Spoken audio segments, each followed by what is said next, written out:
Thank you for joining us. This is Paul Wilson. And Chris Emke. And you're listening to the Diesel Performance Podcast. Chris, we are in the Friday right before Memorial Day here at the end of May. It has been a crazy month over at Duramax Tuner. This EasyLink sale and 6-speed conversion kit sale just really keeping the phones going nuts, going lit up all day. Yeah. I mean, it's a far cry considering, what we thought, a couple months ago going into this whole COVID-19. I think it's going to be something that's going to be discussed in the upcoming months. It's not going anywhere. But being strategic and, creative with what our offerings could be to the industry has definitely kept the interest alive. And it's just wild through this whole pandemic. A lot of guys want to modify their trucks. They just want to have fun. Yeah, man, that's it. I get it. Stuck at home, working on your truck, wrenching on your truck.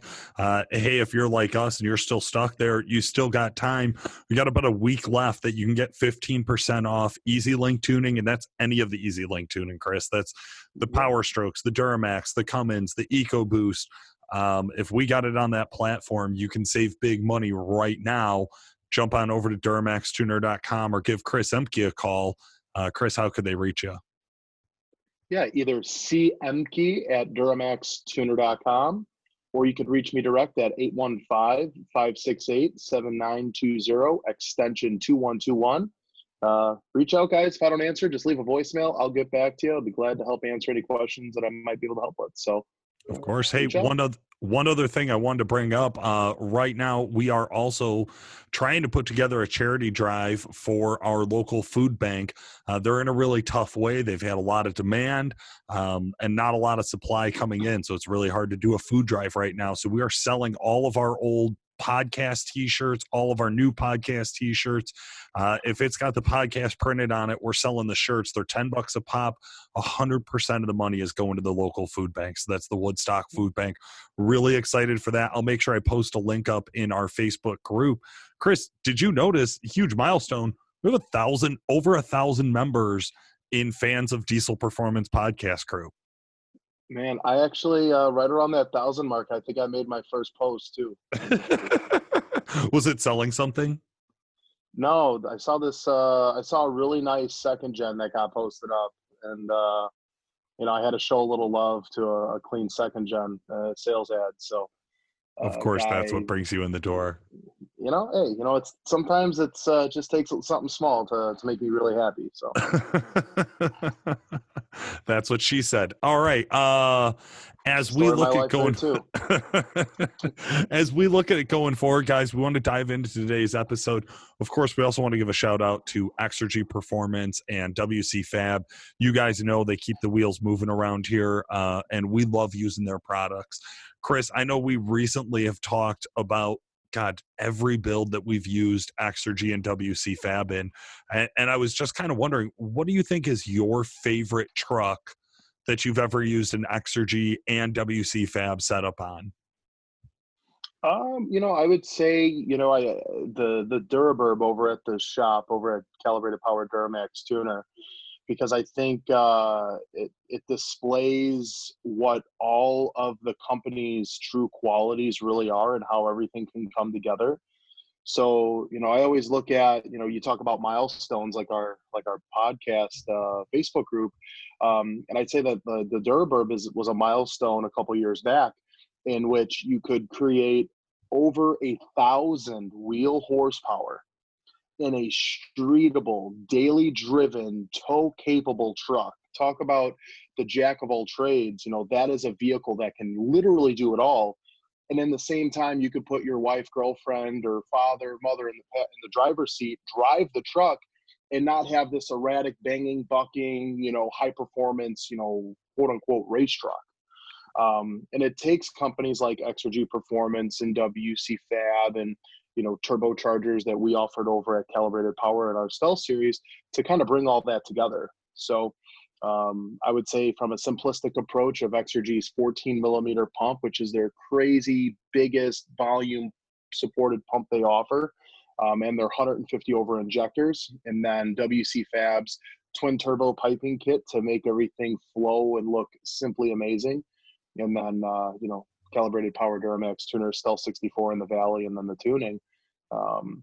So I would say that's probably my favorite platform or my favorite project altogether as far as what it demonstrates in its functionality. How about you? I was in the shop for the first time in a minute here this morning.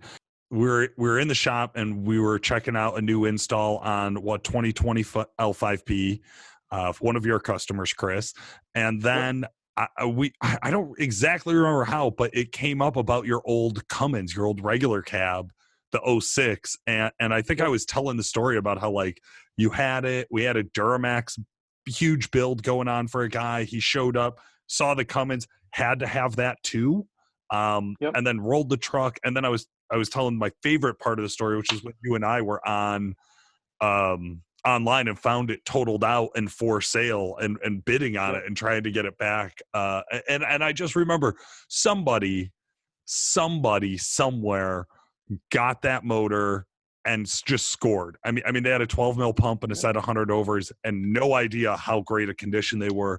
No idea how much, like it was somebody just such a heyday with that truck. I think that was my favorite story. And I do remember that truck had Exergy and of course WC Fab components all throughout it. So that one really made me smile. Speaking of Exergy and 14 mil pumps, that's a perfect segue to talk about our guest today. So Trent Skinner has a truck that, Chris, I think you're going to go nuts for. I had a chance to talk to him a few days ago. Why don't we kick it over and let our listeners hear it? And I really think you specifically are going to get a rise out of this one. Cool. Let's hit it. All right, guys, it's your favorite part of the show where we have you, one of the listeners, on the show to talk about your truck. This is quickly becoming my favorite part of the week when I get on and have awesome guys like Trent Skinner on the line and talk about this badass Cummins. Trent, how the hell are you? Good. Glad to be on the show. How are you? I'm doing great, man. Thanks for asking. I just spent the morning working at my desk at home. We're working from home around here while somebody was hauling a hot water heater in and out of my house. So it's always fun stuff, man. It's just it's a different world these days. Oh, absolutely. Plus everything was going on, man. It's crazy. How about you? Are you? Oh, yeah, absolutely. Good. All right. Well, hey, Trent, we brought you on today to talk about your truck and going through the mod list here. I think our listeners are going to love this one. But before we dive in, just tell us, man, how did you get your start in diesel performance? Oh, man, my first truck was actually a 9612 valve that I bought off a local guy who's older. Getting out of it, he was kind of like a hot shot hauler.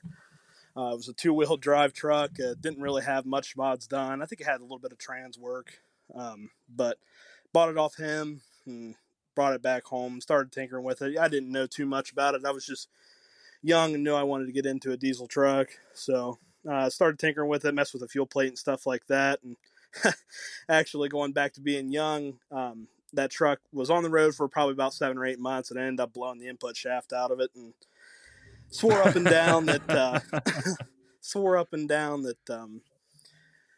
I was going to find out how to fix it and all that. Well, as time went on, it kind of just sat in the yard. So I ended up actually selling it with not a transmission in it and recouped a good bit of money. It was a pretty clean truck. And then, I don't know, probably about maybe 6 or 7 months later, I stumbled across this '06, the one I own now, and it's been hell on wheels ever since. Hell yeah, man. Yeah, so this is the truck we're talking about today is your '06 Ram. So it sounds like you've had it quite a while. How many years has this thing been in your garage? Probably 5 or 6. It started out as a bone stock truck, really, and through time and all that, it's got all the parts it's got on it now. So it's been a fun truck for sure. I love it, man. Well, let's not keep the listeners waiting too long. Give us a rundown. What's been done to this thing as of today? So as of today, I'm currently setting it up to try to run 670 and ODSS. I love that series, man. It's a great series. Started racing it full time last year and ran 770 and ET. And this winter kind of got a little bit of crazy. Went to pull the bed, and I was like, oh, I have a really good friend that he runs 770 as well. And, he was like, well, let's start messing with it. So Went through the rear end, mounted the shocks vertically, got a set of QA1 adjustable shocks, put a fuel cell in it, put a set of trans coolers in it, cow tracks, 2 leaves, the whole 9 yards on the rear. Rewired the truck, and then started building the engine, man.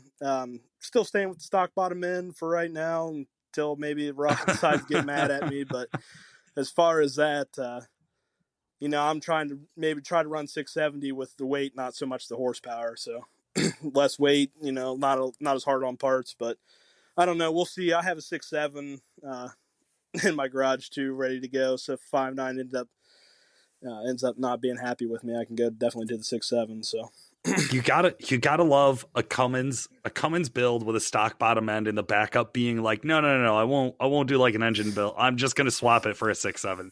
I totally get it. I love it. I think that's a home run way to look at, especially racing. We're like, well, let's be real. Racing is essentially a dick measuring contest with broken parts, which I love. I am into this concept of like, let's go race our trucks. Let's see who's got the most badass vehicle here.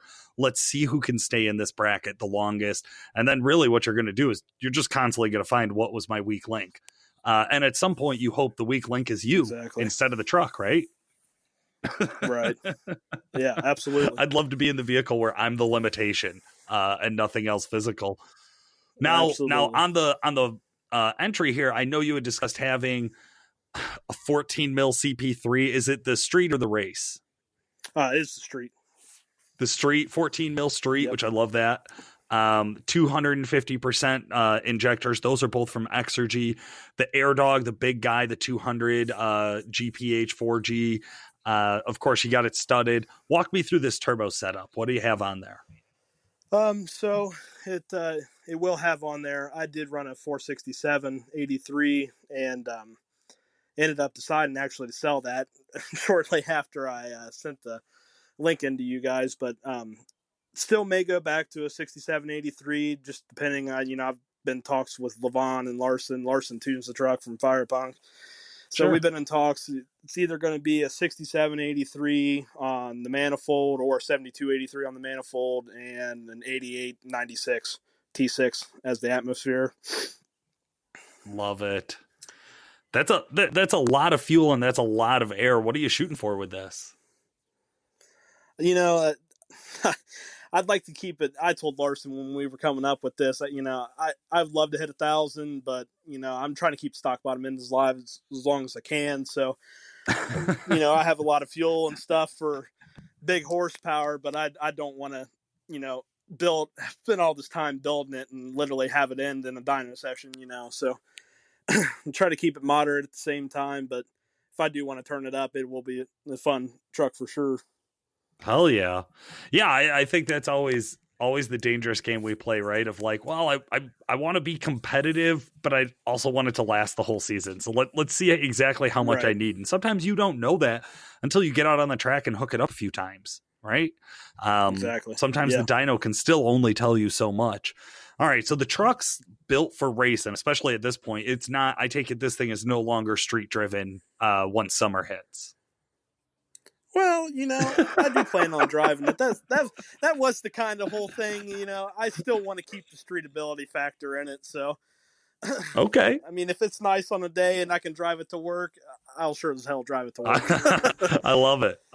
Okay, good. So this thing, a little bit of street, a lot of street. It's kind of the I love the truck. I know a lot of guys want to say, hey, I daily drive my 1,000 horsepower, whatever vehicle. At the end of the day, you could daily drive anything. It's enjoyable as it once you're there, right? And once you got the rear end and the suspension set up the way that you need to for racing, unless you're going to go back and forth between some adjustments, right? Or you just don't really care about that type of thing. Absolutely, like you said, maybe I would imagine it's going to get trailered to the strap, right? Get run down the track and get brought back home, and that's the way to do it. 5 to 6 years you've been building up towards this. You just ripped a 6783 compound kit off of it, looking at putting it there. You've done the fuel, you've done the heads. I've really been through T to B, top to bottom on this son of a bitch. What was the hardest part? What was the most challenging part of this build today? The most challenging part was looking at all this money I've spent into it and really can I justify it? you know, I have a, I had a goal in mind when I started it, and with all the virus stuff going on, I haven't been able to actually get out and run it. But I kind of told my friend, and I kind of told myself, if I go out there and it does not run a 670, I will spray it with nitrous until it at least blows up or runs a 670 pass. So, but other than that, I mean, I think probably the hardest part is just, I know you guys talk about it all the time. It's gathering the right parts to make everything work, right? I've been a listener for a very long time, and that was one of the biggest things I've always taken away from your podcast is, you got to find companies you want to work with and stick and go. You can't keep jumping around. You can't keep changing setups and stuff. You'll never be happy, and the truck will never be happy. So I kind of sat down after my first full year of racing and kind of sat down and said, look, this is the direction I want to go. These are the parts. This is the guys who are going to help me get it there. And then I went. So it was kind of making that tough decision of, there's tons of good companies out there. I mean, you guys talk to them every day, but it's kind of just picking who you want to go with and who's going to be in your corner when, stuff maybe not goes right or anything like that. And, you pick them guys and you go with it and hope for the best. Ooh, we're talking about a 4-digit race truck. What could go wrong? There's never problems. Absolutely. No, listen, man. I think that's great. I think that's great advice for our listeners to know. And I love to hear that somebody's hearing that message because it is so important. And listen, we don't tune your truck. You're not running our turbos. Like you're working with with one of our sponsors and a couple of our vendors and guys we have relationships with. But like you said, you got to find what's right for you. And hey, we always hope that's us, but we're always happy when it's a good shop, but it's somebody that you can build a good relationship. Now, I know you said Fire Punk. We love the guys over there, Levon, Larson, the whole crew. Who else has helped you out with this build? Oh, there's plenty of people. Exergy, they've really helped me out as far as like, hey, this is the fuel system, we seem to get here. And I'm always a big believer too in buying parts over what your goal is. I mean, back when I was running 770, I was probably the only guy running 770 with a 14 mil stroker pump. But, I knew where I wanted to go. And I'd spend the money in the forefront to make up on the rear, so, but Exergy, Air Dog's been a huge help too. CJ, he's an awesome guy. As far as that, I mean, Fire Punk, Exergy, Air Dog, and actually NATO Tire jumped on board halfway through last year, and I was actually able to try out their new 420Vs on the track, and they actually hooked me up with a set of those, and those hooked really well, and they were a great tire, and I mean, I think they're going to be a good replacement for the S. I have a special spot in my heart for the S tire, the 420S, but I think they'll be a good replacement for sure. How do you like them on the road? Did you drive those on the road? Oh yeah, absolutely. They're great tire, man. It's a lot beefier tread and stuff like that. So, street tires, you get stuck in mud and stuff if you weren't careful, but those rip up the tire or rip up the street very well. Hell yeah. Cool. But other than that, man, good companies, and I've just, like I said, chose who I wanted to work with and got in contact with them and haven't looked back since. Now, listen, I know over 5 to 6 years and this many different power levels, because I assume we didn't do all of this at once, right? You did some parts, and then you do some other parts, and then you do some other parts, and you kind of build towards that goal. What was the part you think that really stood out the most? What upgrade did you do to the truck where you were like, holy shit, it's a new truck? That just made that night and day difference. Yeah. So actually, I kind of got two parts for that. I used to run a stock appearing charger from Taterbelt up in Findlay, Ohio. Great charger, but when I put that 400 series on, man, that was a whole different animal. And then also that Exergy CP3, that's really when it woke the truck up, and that's when I hear you guys all say all the time, you stay at 600 horsepower and in 3 weeks, you want 800. So, back when I had a stock CP3 in that 400 series turbo, that was a fun truck. But as soon as, Larson got done tuning it on a Wednesday afternoon, I went out and romped on it going home. And I was like a kid in a candy store, man. It was crazy. Well, what about the flip side? Where was the spot where you were like, oh shit, man, I bought the wrong part. I did the wrong upgrade. What was the biggest mistake you made throughout the last 6 years wrenching on this truck? I don't know if I've really had, I guess, necessarily a mistake. There was some parts that I had on there that I shouldn't have had, and stuff like that. I ended up buying a BD, a staging limiter, and I think I've used that maybe twice. I bought it for consistency for ET, spent good money on it. It's a great product, but um, I kind of noticed it was coming off the brake switch, and my brake pedal wasn't that reactive to my foot, so it kind of slowed me down on the first hit and stuff like that. So that was money I probably could have put somewhere else. But other than that, I mean, I kind of went through and pick and chose the parts, and definitely talked to a lot of people and stuff before I made my decision. So really, I don't have any parts that I haven't regretted. I like that, man. I like that. Just like you talked about earlier, is doing those plans early, getting that down on paper, figuring out, okay, this is the roadmap. Here's the goal. Here's the map how to get there, and then just staying on course, right? Absolutely. One of the things I always tell guys who are new to this, who say, oh, man, I don't know anything about diesel, I remind them, hey, man, there's a point. None of us knew anything about diesel. Nobody's born knowing this shit. We all got to go out and learn it. I love to hear that you listen to the podcast. That really means a lot to us. Where else do you go to learn about diesel performance? So I did a lot of research when I first got my 06 was, I live 15 minutes from Fire Punk. So especially seeing those guys, that was right in the heat of UCC when it first started, and to watch them go out and do it 3 years in a row winning. And I was like, that is for sure one of my companies that I have to go to, and sure. And a lot of that was, Levon. I'm forever thankful for Levon taking the time to sit there and listen to me and bounce ideas off of him and stuff like that. So that helped out a lot. Competition Diesel, that forum page, it's not as alive as it used to be, but that really helped. And then Facebook, man, if you get to know what to look for and what to ignore, Facebook can be a great help as well. You can get in contact from people from clear across. I live on the East Coast. You can get in contact from people on the West Coast in a matter of seconds. So it's nice to talk to those guys too. And I'm always like at the track and stuff. I'm always trying to talk to people. Derek Rose, a lot of guys that take the time out of their day to talk to you, and you just try to soak up as much information as you can. So that's what's great about the racing family is they're all very well open. Nobody's hidden secrets or anything like that. They'll sit down and tell you, hey, I've had that on my truck and it didn't work, or hey, that's a great idea. Why not try this? So racing ODSS has really helped me too. So that's so cool. I'm so excited for ODSS to kick back off this year.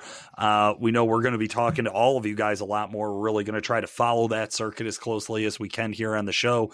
For wrapping things up here, man, just what's your final advice that you want to give to somebody who maybe is looking at your truck, seeing you racing on the weekends, following your profile, and they want to learn to be more like you? What's the advice that you would give to our listeners out there? Man, my advice would be just, you can't have your goal in one night or 1 month or a year. I've been building this truck for 6 years, and sometimes, I sit back and look and, man, was it really worth it?